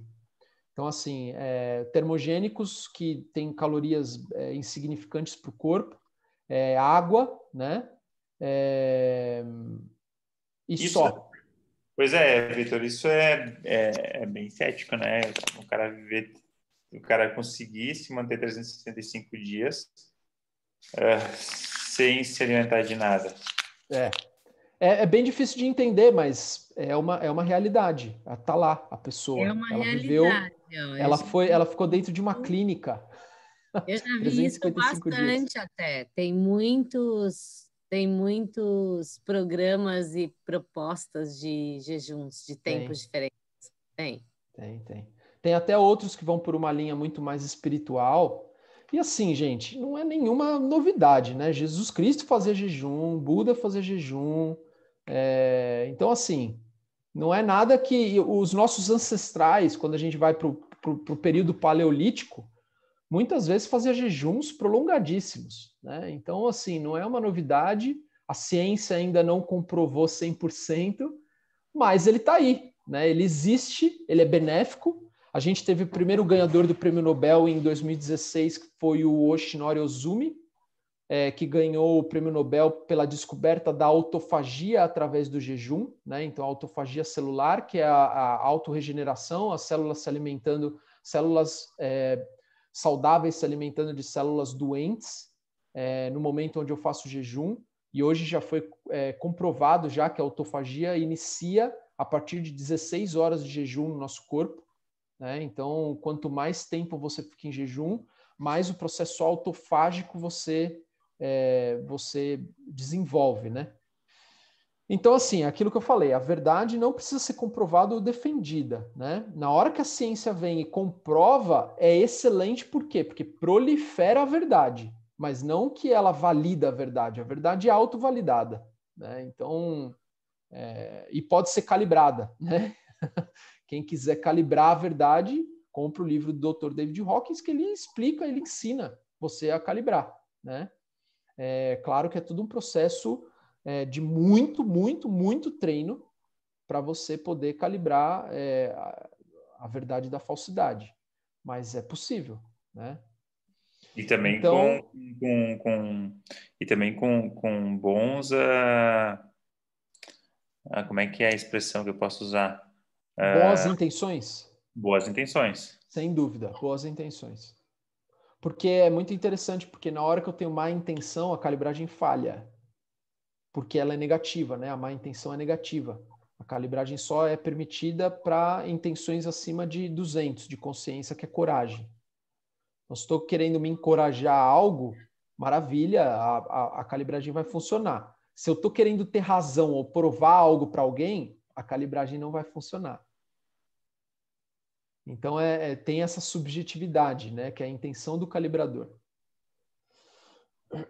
E mais, pessoal? Perguntas? Vamos lá? Alguém tem dúvidas aí? Um Porque eu já papo falei muito bastante, louco. né? Um papo muito louco. Profundo, é muito louco. Eu descobri isso aqui em 2015, de lá para cá eu ainda sou meio fascinado por isso. Vitor, mas é um fascínio bom. Legal. Vamos ver se alguém quer falar alguma coisa e você veja o seu tempo também, porque a gente já está a 1h43. Tá? Então você decide aí mais se tem perguntas, se quer finalizar, né? Ficar mais um pouquinho. Se vocês quiserem fazer perguntas, caso tenham, e a gente finaliza na sequência, por mim tudo bem. Ou daqui a pouco o Vitor poderia, não sei, falar alguma coisa sobre ir para as questões de autodesafios, alguns autodesafios básicos para o pessoal talvez testar e fazer no dia a dia para evoluir, né? Eu acho legal, sim. O conceito do autodesafio, ele vem do quê? Eu pego uma parte na minha vida que está excessiva e eu corto ou reduzo aquilo, né? Ou eu pego uma parte da minha vida que está escassa e eu coloco movimento naquilo. Então, por exemplo, o exemplo de exercício físico é um exemplo, né? Se eu estou viciado em lactose, por exemplo, ou estou comendo queijo toda hora, isso vai vai desregular o meu hormônio, né? Vai desregular os meus hormônios, vai fazer com que o meu corpo, em algum momento, fique fraco, né? Por um excesso ali de de tirosina, etc. Então, assim, se eu estou consumindo muita lactose, eu posso fazer um autodesafio de cortar um pouco da lactose, reduzir a lactose. Mesma coisa com açúcar, principalmente com açúcar, né? O açúcar é extremamente nocivo para o corpo humano. Para quem quiser saber, o açúcar calibra em 50, tá? Então, ele te dá um tiro de dopamina, você sente aquela euforia, aquele prazer, e aí depois ele te joga lá para baixo de consciência. Então, você tem aquele rebote. Isso é muito perceptível em crianças, né? Na hora que a criança come o açúcar, ela fica tipo, mega animada. Daqui a pouco ela tá chorando, ela tá esperneando, ela tá batendo o pé. Porque o efeito do açúcar tá passando. Bem... Então, eu posso pegar autodesafios, por exemplo. Eu gosto muito de fazer um mix de autodesafios de físico, mental e espiritual, né? Então, por exemplo, o que eu gostaria de sugerir pega um autodesafio físico. Então, pode ser começar um exercício, corrigir a postura, pode ser cortar ou reduzir algum alimento, ou pode ser melhorar o sono, dormir mais cedo, acordar mais cedo, alguma coisa assim. E aí você determina aquilo, faz aquilo por dias seguidos. Então, sempre é mais importante nos autodesafios a frequência do que a intensidade. Então, vale muito mais a pena eu fazer exercício físico todos os dias da semana, 5 minutos, do que eu fazer 2 dias na semana, 1 hora, tá? Então, o hábito ele é criado a partir da frequência e não da intensidade. Na hora que eu domino aquela frequência, aí eu posso mexer na intensidade. Então, mesma coisa, por exemplo, cortar açúcar. Eu posso começar todos os dias cortando açúcar, sei lá, no almoço. Eu não consumo açúcar até a janta, sei lá, alguma coisa assim. Algo que seja possível para você de ser mantido por longos períodos, né, sem saturar. E então, físico, esses são exemplos. Mental pode ser, por exemplo, pode fazer um detox de redes sociais, então reduzir a entrada em redes sociais, tipo limitar a entrada em redes sociais apenas meia hora por dia, para quem não trabalha com isso, né? Eu posso fazer um detox de TV, de Netflix, de WhatsApp, ou mental eu posso, por exemplo, ler um livro, né? Ler 1 página por dia. Se eu não estou lendo nada, eu posso começar lendo 1 página por dia.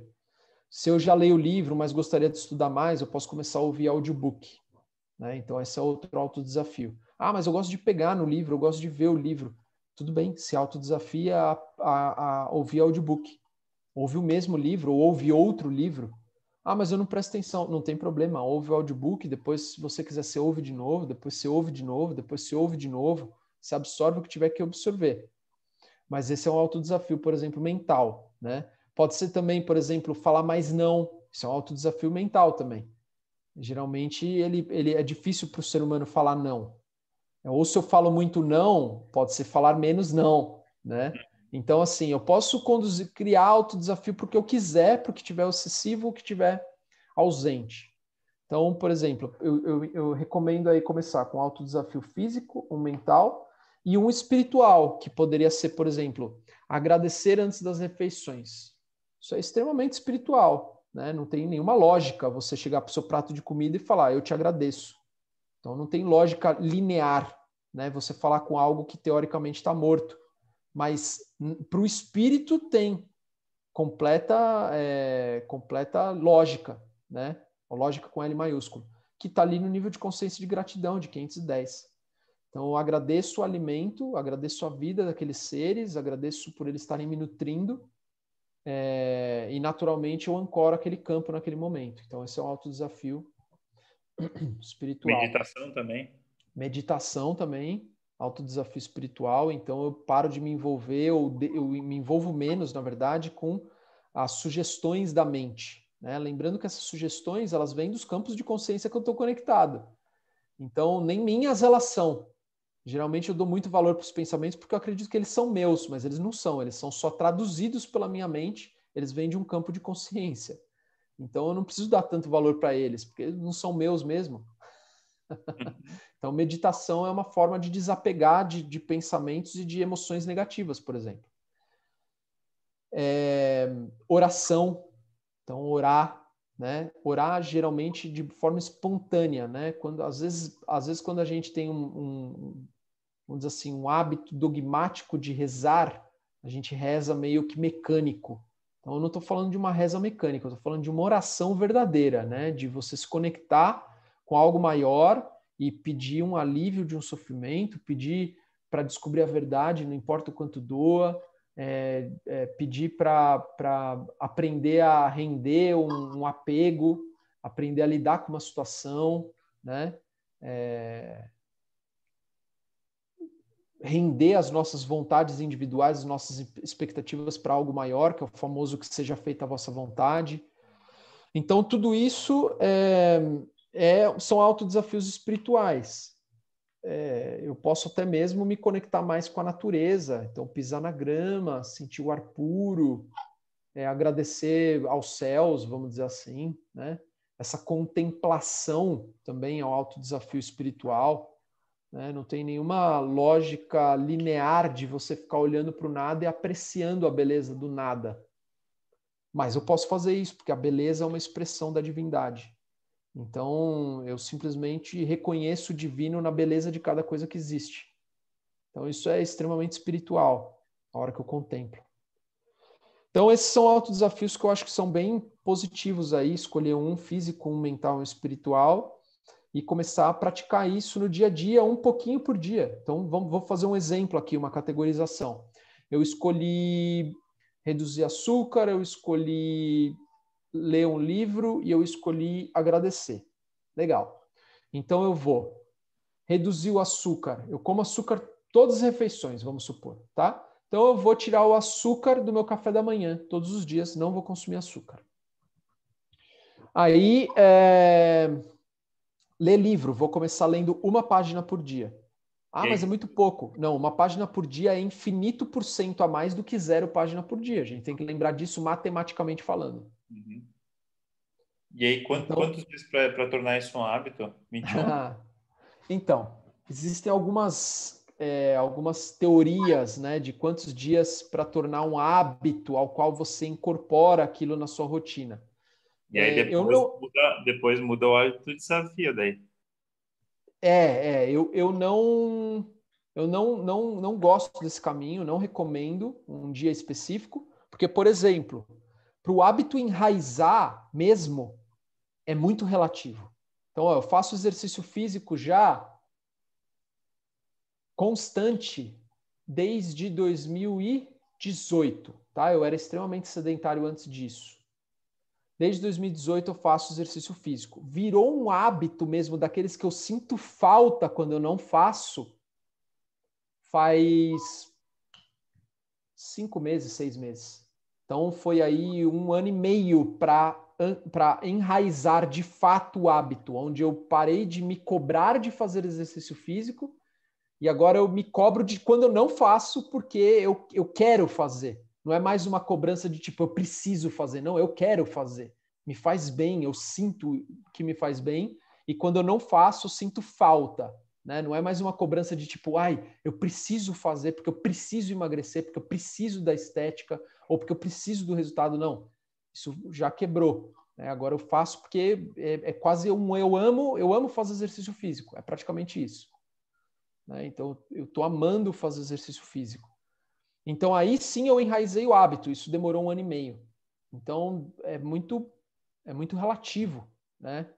O enraizamento do hábito. Tem hábito que é muito mais simples, que às vezes em 21 dias realmente você ancora e aquilo lá vira estilo de vida para você, né? Uhum. Mas depende muito mais do propósito por trás do hábito, porque eu estou fazendo o que eu estou fazendo, do que os dias que levam para eu ancorar ele, para eu enraizar ele, vamos dizer assim. Então, o propósito é muito mais poderoso. Então, na hora que o meu propósito de fazer exercício físico era por estética, eu demorei ali, sei lá, 6 meses, 1 ano para enraizar ele. Quando ele se tornou saúde, ele ficou mais forte. Quando ele era por estética, eu começava, parava, começava, parava, começava, parava. O famoso efeito sanfona. Fazia por 3 meses, largava. Fazia por 3 meses, largava. Então não é tempo, ele é propósito. Quando eu fiz por saúde, eu fiquei 1 ano e meio conseguindo ter a disciplina do exercício físico, mantendo isso, né?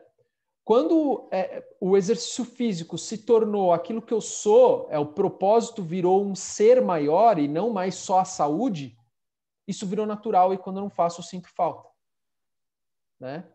Então o propósito agora, sei lá, a gente pode dizer que é um propósito espiritual? Pode ser, tá? É um propósito mais elevado do que o físico. É um propósito para eu poder me sentir bem, para eu poder transmitir aquilo que eu sei e o amor que eu posso me conectar eventualmente para as pessoas às quais eu estou transmitindo aquilo que chegou até mim, vamos dizer assim. Então ele se tornou uma ferramenta de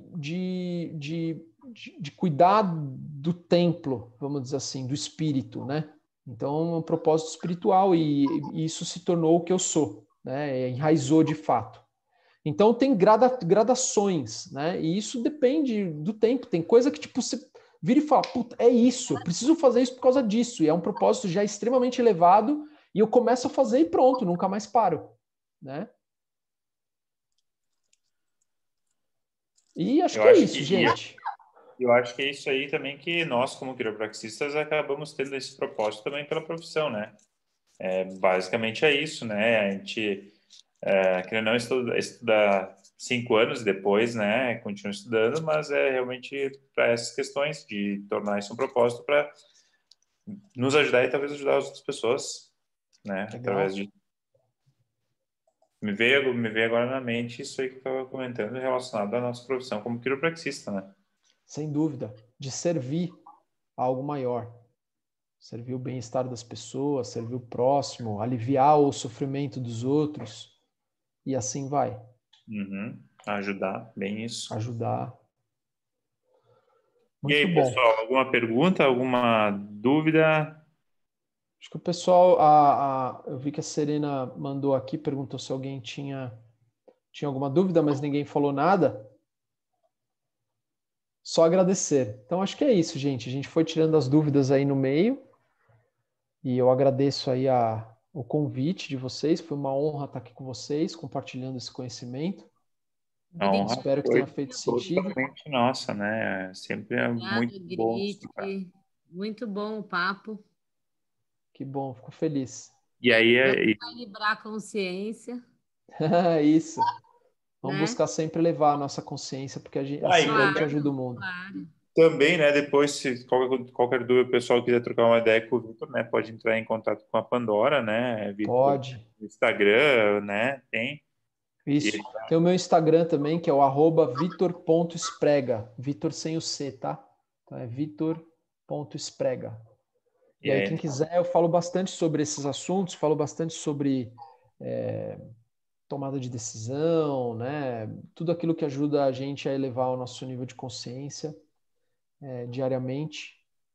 Então, quem quiser, segue lá. Tem o Instagram da Pandora também. A gente cita lá o seu Instagram, tá? Perfeito. No podcast da ONG, vai ver, um monte de gente vai ouvir isso e vai circular. E vamos compartilhar o seu contato. Muito obrigada aí pelo papo, realmente muito bacana. Legal, Serena, eu que agradeço. Marcelo Gritti, guru. Eu sou um fã do Vitor, então eu não... Obrigada, Gritti. Vitor, obrigadão aí pelo seu tempo, aí, por toda a explicação. É algo que a gente, algo simples, mas talvez que a gente, pelo menos nunca tinha ouvido parado para escutar sobre essas questões do nível de consciência. Realmente você que introduziu isso, né? Esse conhecimento para mim. E que depois disso muita coisa faz muito mais sentido. Legal, muito bom. Eu espero que talvez isso também faça muito mais sentido para outras pessoas também, né?